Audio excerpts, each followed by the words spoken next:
The warning lights flashed red across the control panel. Jake Harris pulled hard on the controls, but nothing worked. His small scout ship was spinning out of control, falling toward a planet he had never seen before. Come on, he said through his teeth. The engines were dead. The navigation system showed only static. Outside the window, he could see the surface of an unknown world coming closer and closer. Jake had been a pilot for the human Space Force for 12 years. He had survived many dangerous missions. But this time, he knew the ship could not be saved. He had only one choice. He pressed a button to eject. The escape pod shot out from the dying ship just seconds before it hit the ground. Jake watched through the small window as the Starling, his ship for the past 3 years, exploded in a ball of fire against the alien ground. Then his own pod hit the surface, and everything went black. When Jake opened his eyes, he did not know how much time had passed. His head hurt badly, and there was blood on his face from a cut on his forehead. But he was alive. He pushed open the escape pod door and stepped out onto the alien world. The first thing he noticed was the light. It was not like sunlight on Earth. This light was softer, with a purple color that made everything look strange and beautiful. The second thing he noticed was the forest around him. The trees were not like any trees he had ever seen. They were tall and thin, with branches that glowed in the dim light. Blues and greens and purples moved through them like blood through veins. The ground was covered with soft moss that felt like carpet under his boots. Jake checked his equipment. His emergency pack had survived the crash. He had food for maybe 5 days, water purification tablets, a small medical kit, and a communication device. He tried the communicator first. "This is Commander Jake Harris of the Human Space Force," he said into the device.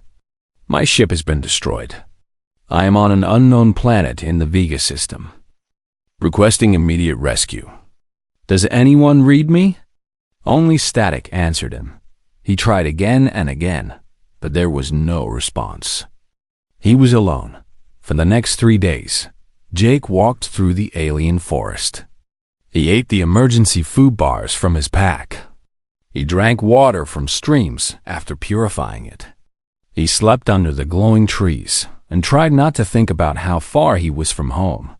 On the second day, he found evidence that this planet was not empty.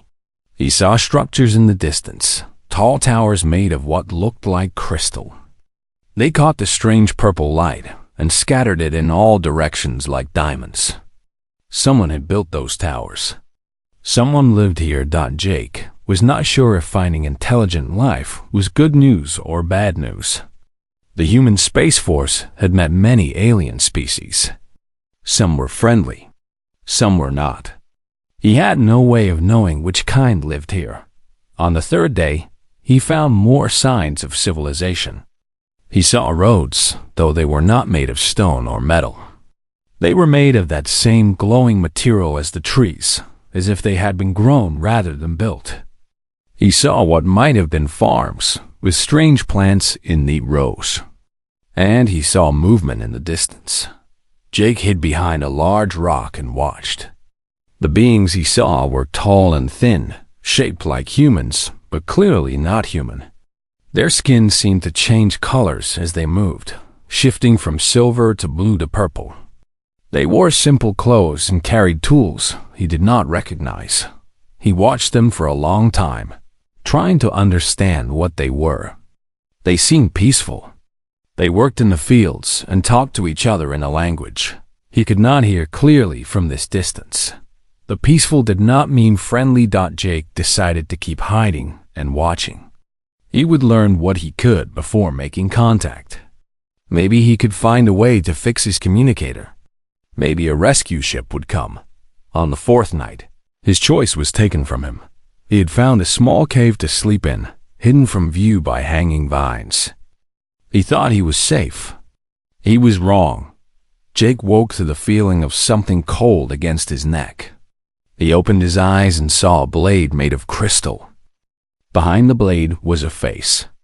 It was beautiful in a strange way, with large silver eyes and skin that glowed faintly in the dark. But the expression on that face was not friendly. More of the aliens surrounded him. They wore armor that looked like it was made from the same material as the trees and towers. They carried weapons that hummed with energy, and they all pointed those weapons at him. One of them spoke. The words were strange, clicks and hums and sounds Jake had never heard before.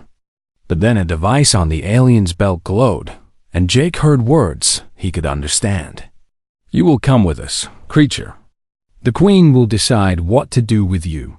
Jake raised his hand slowly, showing he had no weapons. "I mean no harm," he said. "I crashed here by accident. I just want to go home." The alien who had spoken tilted its head. Its skin flickered with colors. Jake would later learn that these colors showed emotion. Right now, the color was a deep red. He did not know what that meant, but he guessed it was not good. "Home," the alien repeated. "You have no home now, human. You belong to the Valkyrie." They bound his hands with something that felt like silk but was stronger than steel. They marched him through the forest for hours, past more glowing trees and crystal structures. Other aliens stopped to watch him pass. They whispered to each other, their skins changing colors rapidly as the purple dawn broke over the horizon. Jake saw where they were taking him. It was a palace. There was no other word for it. It rose from the ground like a mountain made of crystal and light. Towers reached toward the sky. Gardens surrounded it, filled with plants that moved on their own. It was the most beautiful thing Jake had ever seen. It was also terrifying. The guards marched him through the main gate, through hallways that seemed to go on forever. Finally, they reached a great hall. At the end of that hall was a throne made of living crystal that pulsed with inner light. And on that throne sat the Queen. She was taller than the others, and more beautiful. Her skin was pure silver, and her eyes seemed to hold galaxies within them. She wore robes that flowed like water and a crown that looked like frozen starlight. She watched Jake approach with an expression he could not read. The guards forced Jake to his knees before her. "A human," the Queen said. Her voice was cold and clear, like ice breaking. "We have heard stories of your kind. You spread across the stars like a disease. You consume and destroy and move on. Tell me, human, why should I not kill you now?" Jake looked up at her. His heart was beating fast, but he kept his voice steady. "Because I am not your enemy. I came here by accident. I did not choose to land on your world, and yet here you are." The Queen leaned forward slightly. "In my kingdom, breathing my air, taking up space that belongs to the Valkyrie. I only want to go home," Jake said again. "Help me repair my communication device, and I will call for rescue. I will leave and never return." The Queen was silent for a long moment. Her silver eyes studied him like he was an insect under glass. Then she spoke again.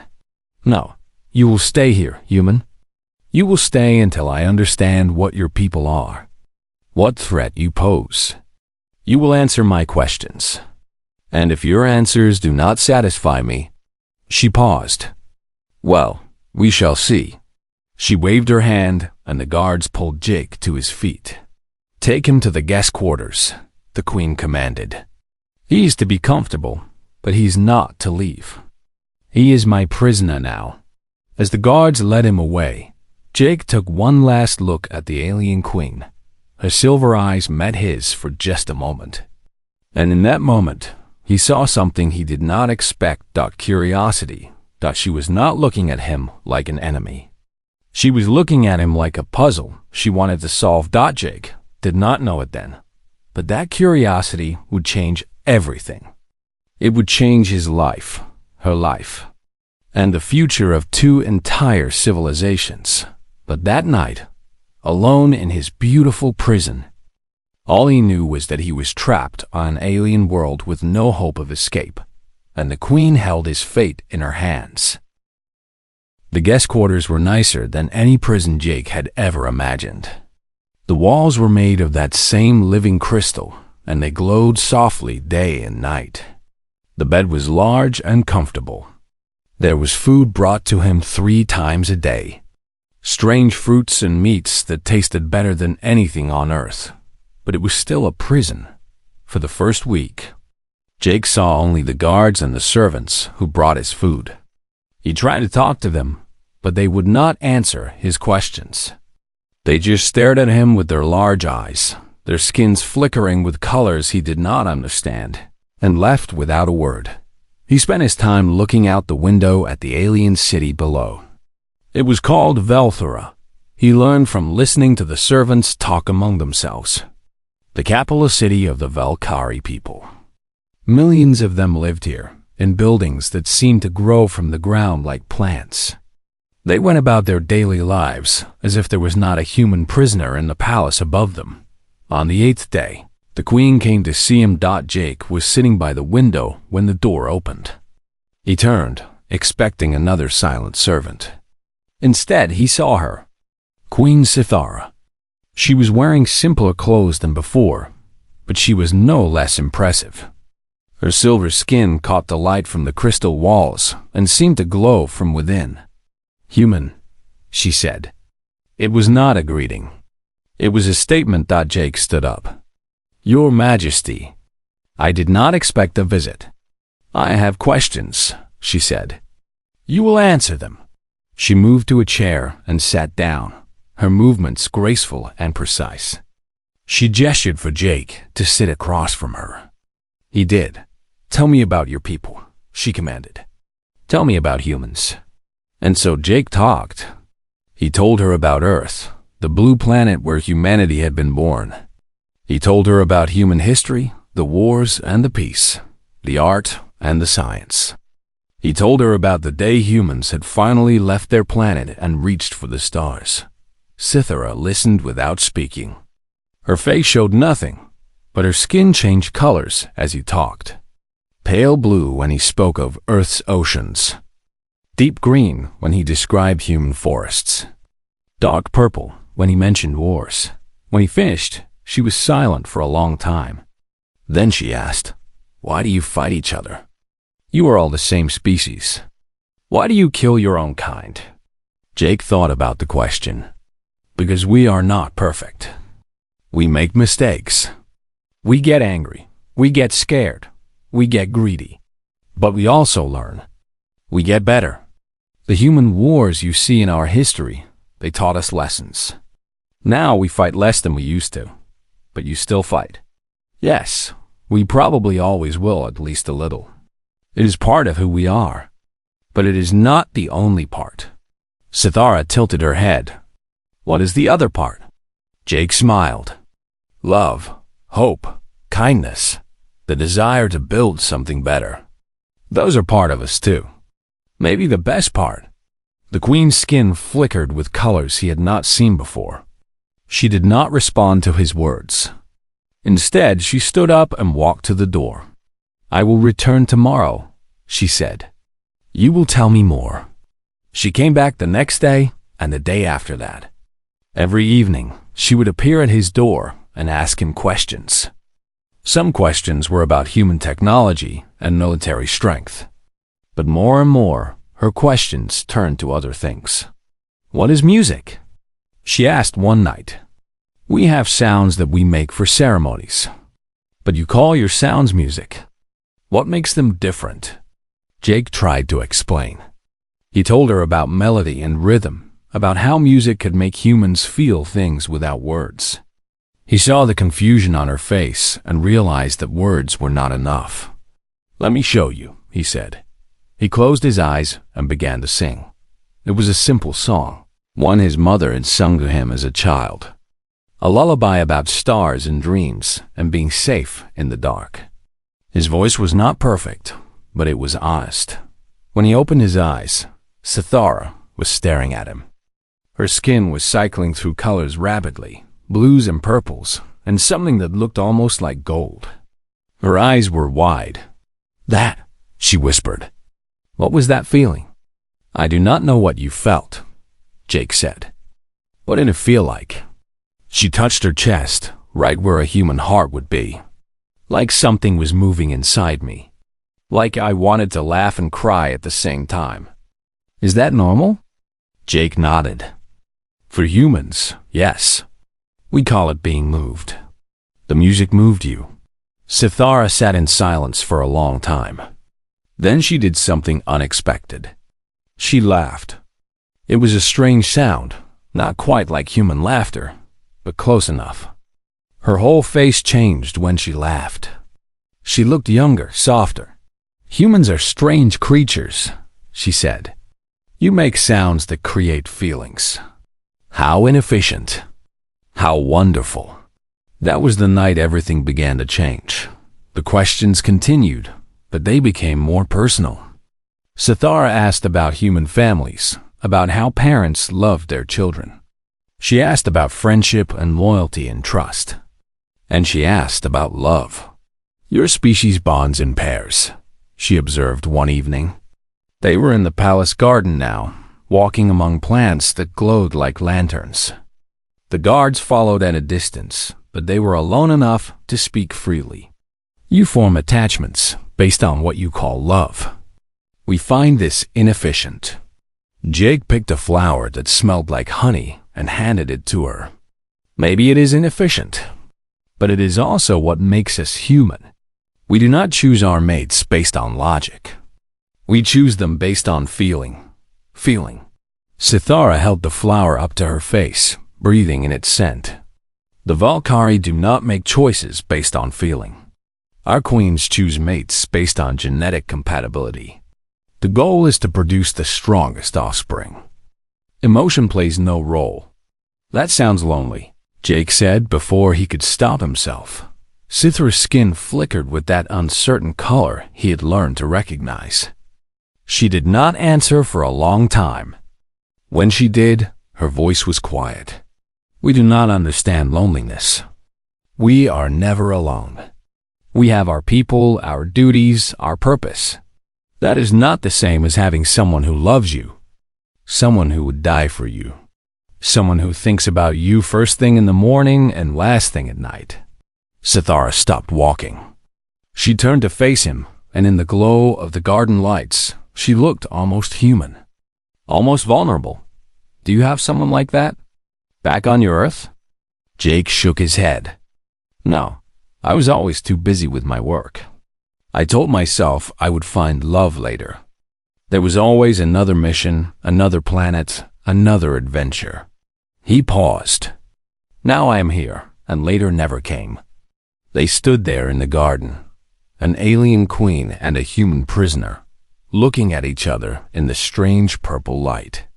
Something passed between them in that moment. Jake did not have a word for it, but he felt it deep in his chest. Over the next months, their relationship continued to change. Sithara showed him her world. She took him to the sacred groves where her people communed with nature. She showed him the vast underground libraries containing thousands of years of Valkyrie history.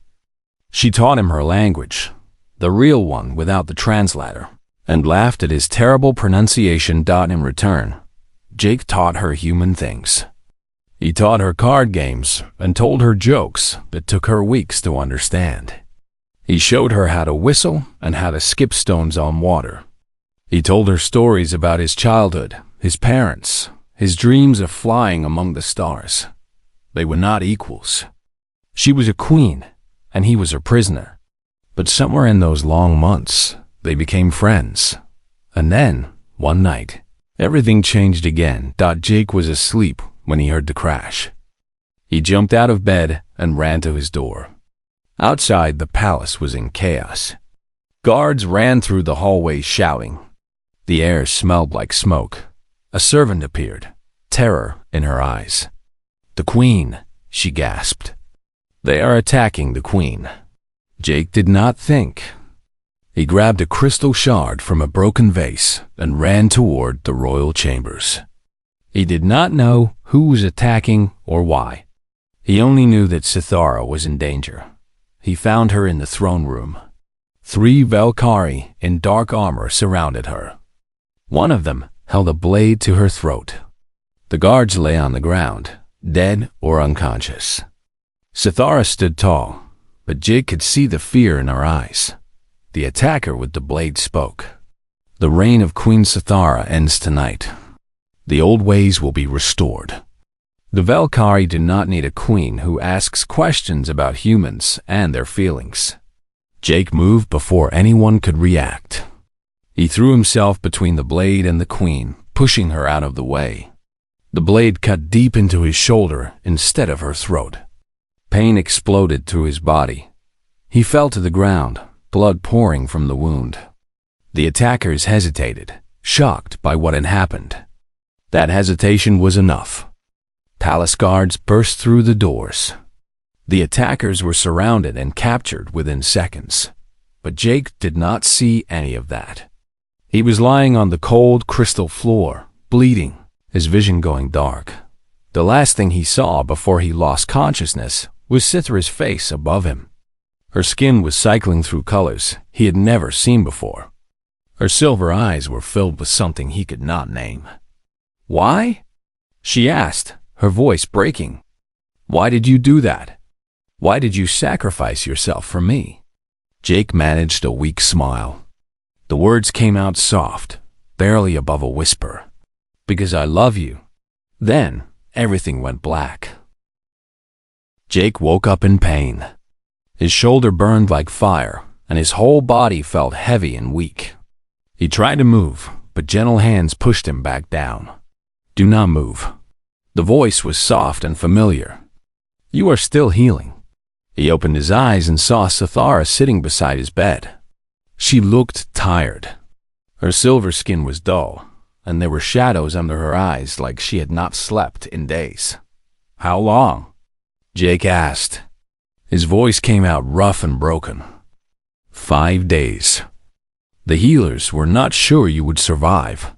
Human bodies are strange to them.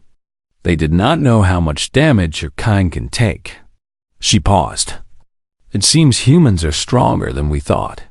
Jake tried to smile, but it hurt too much. "What happened?" "The attackers. Are you safe?" "I am safe. Because of you." Sithara reached out and touched his hand. Her skin was cool against his. They were part of a group that wants to return to the old ways. They believe I have been corrupted by outside influences. By you. Are they wrong? Sithara was quiet for a long moment. Her skin shifted through colors slowly. Blue, purple, that golden shade he had only seen once before. "No," she finally said. "They are not wrong. You have changed me, Jake Harris. You have made me question everything I believed about the universe." She looked into his eyes. "You have made me feel things I did not know I could feel." Jake squeezed her hand gently. "Is that a bad thing?" "I do not know. My people do not trust feelings. We believe they make us weak. But when I saw you lying there, bleeding for me," she stopped, her voice catching. "I felt something break inside me. Something I cannot fix. Maybe it does not need to be fixed." For the next 2 weeks, Jake recovered in the healing chambers. Sithara visited him every day. They talked for hours about everything and nothing. The guards watched them with suspicious eyes, but they said nothing. The queen was the queen. No one questioned her choices. When Jake was finally strong enough to walk, Sithara came to him with a serious expression. "There is something we need to discuss," she said. "Something important." They walked together through the palace gardens. The twin suns were setting, painting the sky in shades of orange and pink that looked almost like an Earth sunset. The guards followed at a distance, far enough that they could not hear. "My people are talking," Sithara said. "They say I spend too much time with the human prisoner. They say I have forgotten my duties. Some say I should choose a mate soon, produce an heir to silence the rumors." Jake felt something cold settle in his stomach. "And what do you say?" "I say they are right about one thing." She stopped and turned to face him. I have forgotten my duties. I have forgotten everything except you. Jake did not know what to say.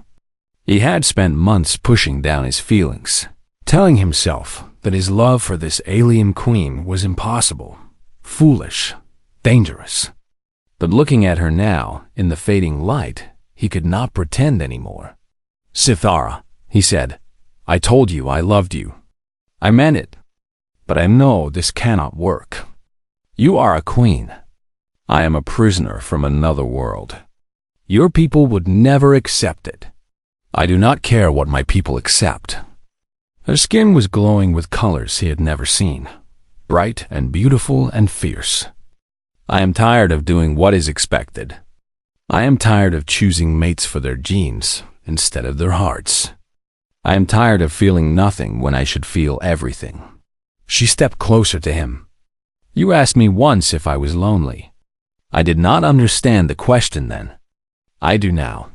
I have been lonely my entire life. And I did not know it until you showed me what it felt like to not be alone. Jake's heart was beating so hard, he thought she must be able to hear it. What are you saying? I am saying that I do not want to choose a mate from the Valkyrie breeding lists. I want to choose you. She took his hands in hers. I know it is forbidden. I know my people will be angry. I know there are 100 reasons why this is wrong. But when I thought you were dying, none of those reasons mattered. That night, everything changed between them. Not in the way the stories tell it, with declarations and ceremonies. It happened quietly, privately, in the secret spaces of the palace where no one could see. They became lovers in the true sense of the word. Not just physically, but emotionally, spiritually. They talked for hours every night, sharing their deepest fears and hopes. They laughed together at the absurdity of their situation. They held each other when the weight of their secrets became too heavy. For 3 months, they kept their relationship hidden. Stolen moments in dark hallways. Whispered conversations in hidden gardens. Every meeting was a risk. Every touch was forbidden. But neither of them could stop Dot. Then came the night that changed everything. Sithara arrived at Jake's quarters late, after everyone else had gone to sleep. But this time, she did not smile when she saw him. Her face was pale, her skin flickering with colors he did not recognize. What is wrong? Jake asked immediately. Sithara sat down heavily on the edge of his bed. She did not speak for a long time. When she finally looked at him, her eyes were filled with something that might have been fear. There is something I must tell you, she said. Something I should have told you long ago. Jake sat beside her and took her hand. Whatever it is, we will face it together. You do not understand. She pulled her hand away and stood, pacing across the room. This is not something we can face together. This is something that will change everything. She stopped at the window and looked out at the night sky. When she spoke again, her voice was barely above a whisper. The Valkyrie queens are different from other Valkyrie. We have abilities that others do not have. One of those abilities is adaptation. Our bodies can change, adjust, become compatible with other species. Jake felt a chill run down his spine. What do you mean? I mean that a Valkyrie queen can bear children with almost any compatible species. It is an ancient trait, from a time when our people needed to ensure their survival by any means necessary. She turned to face him, and he could see that she was trembling. I did not think it was possible with humans. We are so different. Our biology, our chemistry, everything. Sithara. Jake stood up and walked toward her. What are you telling me? She met his eyes. The fear in her expression made his heart stop. You impregnated me as a human, she said, her voice breaking. And now you have sealed my fate. I carry a child inside me. Our child. The world seemed to tilt beneath Jake's feet. A child. A human Valkyrie hybrid. The first of its kind in the history of either species. How is that possible? he managed to ask. My body adapted to yours. I did not realize it was happening until it was too late. Cythera wrapped her arms around herself as if she was cold. The healers confirmed it this morning. The child is already growing inside me. There is no way to stop it now. Jake's mind raced through the implications. A hybrid child. The queen pregnant with an alien's offspring. The conservative factions of Valkyrie society would be outraged. They had already tried to kill her once for being too friendly with humans. What would they do when they learned this? What do we do? He asked. Cythera looked at him. And despite everything, despite the fear and the uncertainty and the weight of what she had just told him, there was something else in her eyes. Something that looked like hope. We fight, she said. For our child. For our future. For everything. Jake crossed the room and took her in his arms. He held her tightly, feeling her heartbeat against his chest. She was shaking, but she did not pull away. Then we fight, he said. Together. Whatever comes, we face it together. They stood there in the darkness. Two people from different worlds, holding on to each other as if they were the only solid things in a universe gone mad. Neither of them knew what the future would bring. But they both knew one thing for certain: everything was about to change, and there was no going back. The day Princess Lyra was born, the twin suns aligned in the sky for the first time in 1,000 years. The healers said it was just a coincidence. But the common people whispered that the universe itself was celebrating. Jake stood beside Cythera as she held their daughter for the first time. Lyra was small and perfect, with skin that shimmered between silver and pink depending on the light. Her eyes were silver like her mother's, but they held a warmth that was purely human. When she looked at Jake, he felt his heart break and heal at the same time. She is beautiful, Cythera whispered. Her voice was weak from the birth, but her smile was the brightest Jake had ever seen. She is ours. Jake touched his daughter's tiny hand, and she wrapped her fingers around his. Her mind brushed against his, gentle and curious, like she had been doing for months from inside the womb. But now there was something new in that touch. Recognition. Love. Hello, Father, she seemed to say without words. I have been waiting to meet you. The first year of Lyra's life changed the Valkyrie forever. She grew faster than a normal Valkyrie child, reaching milestones in months that usually took years. By 6 months, she could walk. By 9 months, she could speak, mixing Valkyrie and the English Jake had been teaching her. By her first birthday, she could read at a level that impressed even the scholars. But it was not her intelligence that changed everything. It was her gift. Lyra could touch minds the way other children touch toys. She would crawl up to a palace servant, and suddenly that servant would burst into tears, overwhelmed by feelings they had never known they had. She would toddle over to a visiting dignitary, and that dignitary would leave with a completely different opinion of the hybrid princes than they had arrived with. She did not force anyone to change their minds. She simply showed them what she saw. A universe full of connections, a web of feeling and thought that linked all living things. When people experienced the universe through Lyra's eyes, hatred seemed small and pointless. High Counselor Vinthus visited often. He never admitted that his mind had changed, but Jake saw the way he looked at Lyra. The iron-skinned politician who had once demanded her death now brought her toys and told her stories about Valkyrie history. His skin glowed with colors Jake had learned to recognize as affection. She reminds me of someone I knew long ago, Vinthus said one day, watching Lyra play in the garden. Someone I lost.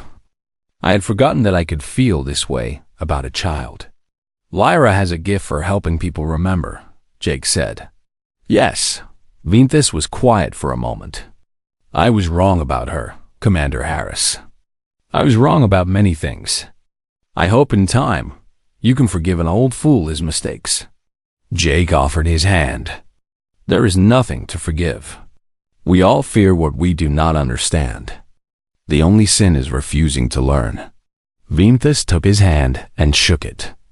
It was the first time they had ever touched without hostility. On Lyra's second birthday, the council passed a historic resolution. The strict genetic protocols that had governed Valkyrie reproduction for 10,000 years were officially ended. Citizens could now choose their own partners based on their own criteria, including emotion. The change did not happen overnight, and many traditionalists still grumbled in private.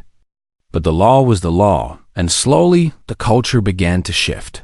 6 months later, the first human diplomatic ship arrived in Valkyrie. Space. Jake watched from the palace balcony as the vessel descended through the purple clouds. It was a human Space Force cruiser, the same type of ship he had served on for years. Seeing it here, above this alien world that had become his home, made him feel strange things. "You miss it," Sithara said, standing beside him. "Your people. Your home. Sometimes." Jake put his arm around her. "But my home is here now. My people are here." The diplomatic mission was led by a woman named Captain Lisa Monroe. She was tall and sharp-eyed, a career officer who had spent 30 years building bridges between species. When she met Jake, she shook his hand with a grip that could crush stone. "Commander Harris, the man who seduced an alien queen. They tell stories about you back home, you know?" Jake laughed. "I hope they are good stories. Mostly. Though a few admirals are not happy that one of their pilots decided to start an interspecies romance instead of coming home." She glanced at Sithara and Lyra, who were waiting nearby. "But I think they will forgive you when they see what you have built here." The negotiations took months. There were treaties to draft, trade agreements to finalize, cultural exchanges to plan. But the foundation had already been laid. Lyra's existence proved that humans and Valkyrie could not just coexist, but create something new together. Something better than either species alone. Jake became the first human ambassador to the Valkyrie homeworld. It was strange. He often thought how a simple crash had led to this. He had been lost alone, expecting to die on an alien world. Instead, he had found love, family, and a purpose greater than himself. One evening, as the twin sun set over the Crystal City, Jake sat in the palace garden with Sithara and Lyra. His daughter was 5 years old now, though she had the mind of someone much older. She ran through the flower beds, her laughter like music, her skin glowing with joy. "Do you ever regret it?" Sithara asked him. "Crashing here. Being trapped. All of it." Jake watched his daughter pick flowers and arrange them in patterns only she could understand. He thought about everything he had left behind. His career, his friends, the life he had planned for himself. All of it gone, replaced by something he never could have imagined. "I was not trapped," he said finally. "I was found." Sithara took his hand. "I found you. That night in the throne room, when my guards brought you before me, I thought you were just another alien, another problem to solve. I did not know you would become everything to me. Humanity has a saying." Jake smiled at her. "The universe has a sense of humor. I used to think that meant it enjoyed watching us suffer. Now I think it means something else." "What?" "That sometimes getting lost is exactly how you find where you belong." Lyra ran over to them, her arms full of glowing flowers. She dumped them in their laps and climbed up between them, snuggling against both her parents. "Tell me a story, Father," she said. "Tell me the story of how you met Mother." Jake looked at Sithara. She smiled back at him, her silver skin glowing with contentment. In her eyes, he saw the girl who had been lonely without knowing it. The queen who had chosen love over duty. The mother who had given him the greatest gift of his life. "Once upon a time," Jake began, "there was a pilot who got very lost. His ship broke, and he fell out of the sky onto a strange planet full of glowing trees and crystal towers. "Were you scared?" Lyra asked. "Very scared. But sometimes being scared is how adventures begin." He told the whole story as the sun set and the stars came out. The crash. The capture.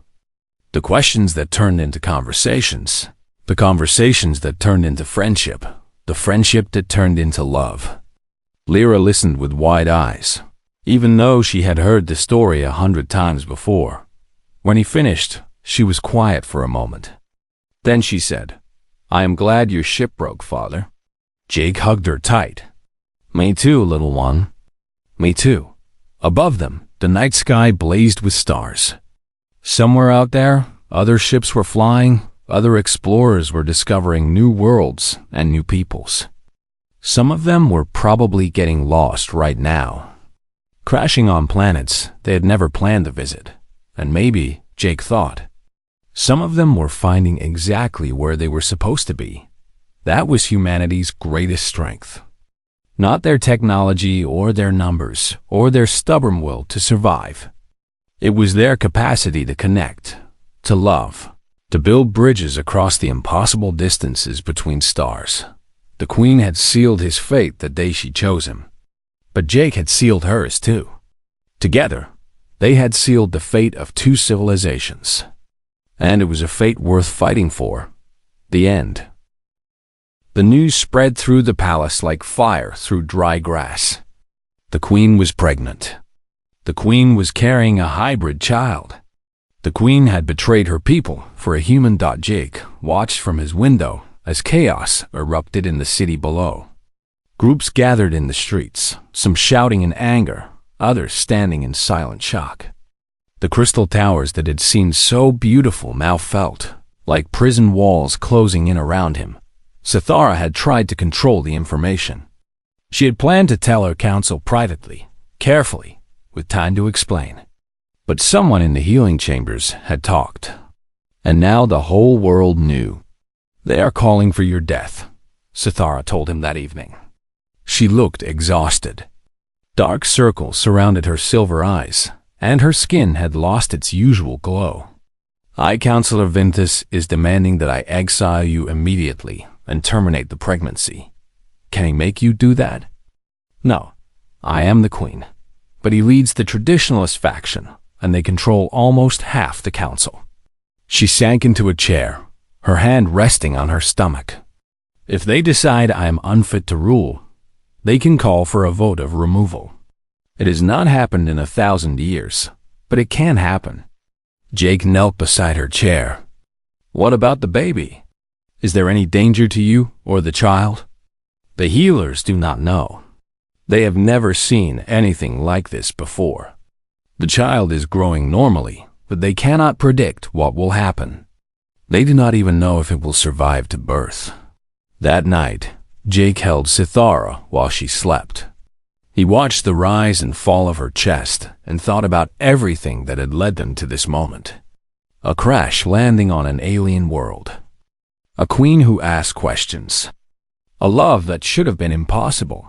And now, a child that no one knew how to understand. The council meeting was scheduled for the next morning. Sithara insisted that Jake attend. "They need to see you," she said. "They need to understand that you are not a monster." The council chamber was a massive room carved from living crystal. Light streamed through colored panels in the ceiling, casting rainbows across the floor. The council members sat in a semicircle around a raised platform where the Queen's throne stood. And at the center of the opposing faction stood High Counselor Vinthus. He was tall even by Velkari standards, with skin the color of dark iron and eyes that burned with cold fire. He had opposed Sithara from the day she took the throne, believing that she was too young, too curious, too different. Now he had the ammunition he needed to destroy her. "The Queen has committed an unforgivable crime against our people," Vinthus declared as soon as the chamber fell silent. "She has allowed herself to be impregnated by an alien creature. She carries a hybrid abomination in her womb. This thing she nurtures is not Valkyrie. It is a corruption of everything we hold sacred. Murmurs rippled through the council. Some members nodded in agreement. Others looked uncertain. A few glanced at Jake with expressions he could not read. Vinthus continued, his voice rising. Our genetic lines have remained pure for 10,000 years. We have built the greatest civilization in this sector of the galaxy by maintaining our standards, our traditions, our purity. And now our queen would pollute that legacy with human blood? He turned to point directly at Jake. Look at this creature. Look at its pale skin, its strange eyes, its weak body.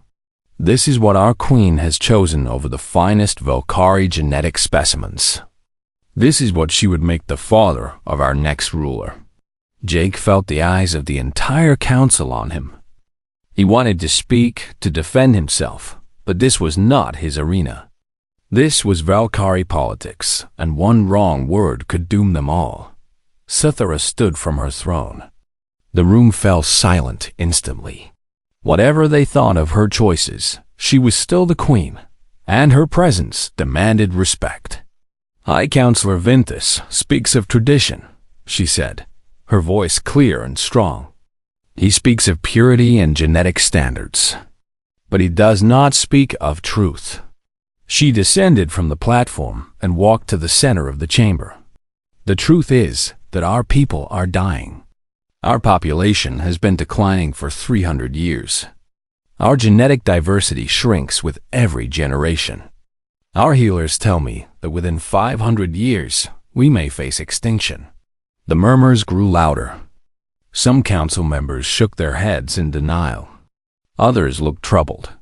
We have maintained our purity for 10,000 years, Cythera continued. And in that time, we have grown weaker, not stronger. We have become so focused on keeping ourselves separate from the universe that we have forgotten how to grow, how to adapt, how to survive. She gestured toward Jake. This human crashed on our world by accident. He did not come to conquer or destroy. He came because the universe sent him here. And in the time he has spent among us, he has shown me something our people have forgotten. And what is that? Vinthus sneered. How to be primitive. How to love. Cythera met his cold gaze without flinching. How to feel. How to connect with another being, not because of genetic compatibility, but because of something deeper. Something our ancestors knew before they became so obsessed with perfection. Jake saw his chance. He stepped forward before anyone could stop him. I know I am not what you wanted for your queen, he said. His voice echoed in the crystal chamber. I know I look different, sound different, am different in every way you can measure. But I have spent months among your people, and I have seen something you might not want to admit. The council stared at him. Vinthus looked like he wanted to order Jake's execution on the spot. I have seen your art, your science, your history, Jake continued. You are an incredible civilization, but you are also afraid. You are afraid of change, afraid of the unknown, afraid of anything that does not fit into your careful categories. He pointed to the window, to the city beyond. My species has spread across 1,000 worlds. Not because we are stronger or smarter than you. We are neither. But because we embrace change instead of fearing it. We mix and blend and grow. That is not weakness. That is strength. Jake turned to look at Cythera, at the swell of her stomach where their child grew. This baby is not an abomination. It is evolution. It is proof that life finds a way, that the universe is bigger than any single species. Pretty words from a primitive creature, Vinthus spat. But words do not change biology. That thing in her womb is a monster, and it should be destroyed before it destroys us. The argument raged for hours. Council members shouted at each other, their skins flashing angry reds and violent purples. Some demanded Jake's execution. Others called for Cythera's removal. A few brave voices spoke in their defense, but they were drowned out by the chaos. Then something unexpected happened. It started as a whisper at the edge of Jake's mind. A presence, gentle and curious, like a child peeking around a corner. He thought he was imagining it at first. But then he saw Cythera's face change, her eyes going wide with wonder. She felt it too. The baby was reaching out. It was still months from being born, still growing inside Cythera's womb. But somehow, impossibly, it was communicating. Not with words, but with something deeper. Emotions, images, a sense of connection that went beyond language. One by one, the council members stopped shouting. Their skins shifted from angry reds to confused blues. They felt it too. The child was touching their minds, showing them something. Jake felt it flow through him like warm water. Images of two species, different but not enemies. Families growing together instead of apart. A future where Velkari and humans walked side by side, learning from each other, making each other stronger. It was not a demand. It was not a plea. It was simply a question, asked with the innocence of a child who did not yet understand why anyone would choose hate over love. Why can we not be friends? Vinthus was the last to feel it. He stood frozen in the center of the chamber, his iron skin flickering with colors Jake had never seen on him before. When the vision ended, there were tears streaming down his face. What was that? Someone whispered. Cythera placed her hand on her stomach. That was our child. Our daughter. She wanted to meet you. The chamber was silent. The anger that had filled the room moments before it disappeared, replaced by something else. Wonder, hope, and for the first time, the possibility of acceptance. Vinthus spoke, his voice shaking. I have served the Velkari for 200 years. I have never felt anything like that. He looked at Cythera, then at Jake. His expression was not friendly, but it was no longer hostile. Perhaps, he said slowly, perhaps I was wrong. Perhaps this child is not what I feared. It was not victory. There were still council members who opposed them, still factions who would never accept a hybrid princess. But something had shifted in that room, something fundamental. The child had changed everything. As Jake and Cythera left the council chamber hand in hand. They both knew that the hardest battles were still ahead. But they also knew something else. They were not fighting alone anymore. Their daughter was already fighting with them, and she was stronger than anyone had imagined possible.